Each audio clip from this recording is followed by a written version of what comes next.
is to A, give you a sense of the history of what Betts and what Betts is, where Betts comes from, what Bob Betts is, which is convening on your notes. And then also talk through the various wines, a couple of which you don't really have right now, but you'll be getting when the next release comes out, because these are all allocated products, with the exception of the Cuvée Frangin.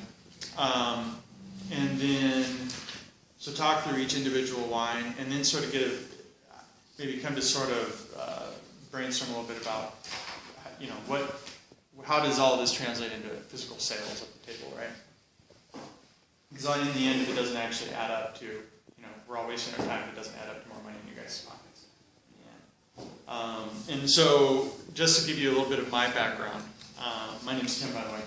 I'm one of 3 employees of Betts family. So, you know, you guys have more bar staff than we have winery employees, which is kind of fun.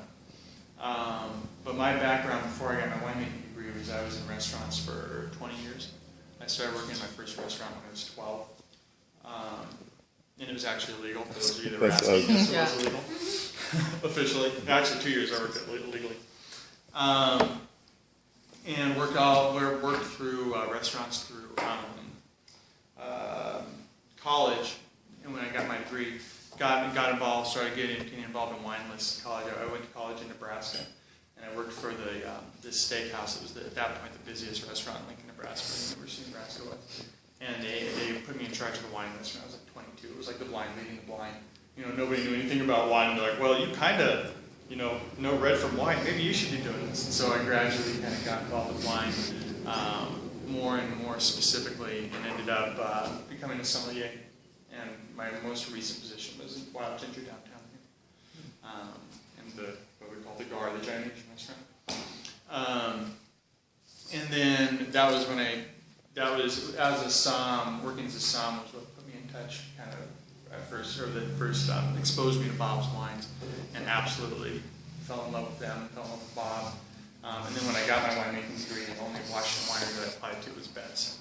And for some strange reason, they actually hired me to start as a harvest intern. It was 4 or 5 harvests ago. And I guess they made wine with me for a couple of years and said, maybe we should do something else.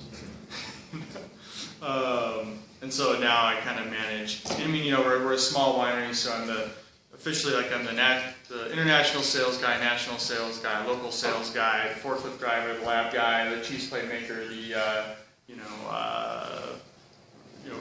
depending on the day. If you need a destemmer or crusher looked at, I can probably do that for you too. The utility guy. Yeah, utility guy. Yeah. Some companies might call them janitors. Here we call them directors of sales. But so, quick overview. The Betts is Bob Betts. Does anybody know anything about Bob? Just out of curiosity. And it's not bad or good, I'm just wondering. No? Okay, cool. So, Bob's claim to fame, besides having a striking resemblance to Obi-Wan Kenobi, and that's old school Obi-Wan Kenobi, not Ewan McGregor. Right. He's not Obi-Wan Kenobi. Bob was the 10th employee of Chateau Ste. Michelle back in 1975, or one of the first 10, I should say, 8 employees. He started out life, he was a Twinkie filler originally. The Twinkie factory used to be in downtown Seattle. His dad owned the Twinkie factory, so he put his way through college. He worked his way through college filling Twinkies. He put the cream in the middle of the Twinkies. You know, if anybody ever thinks they have a tough night at work, imagine spending 8 hours putting the cream in the Twinkies, right?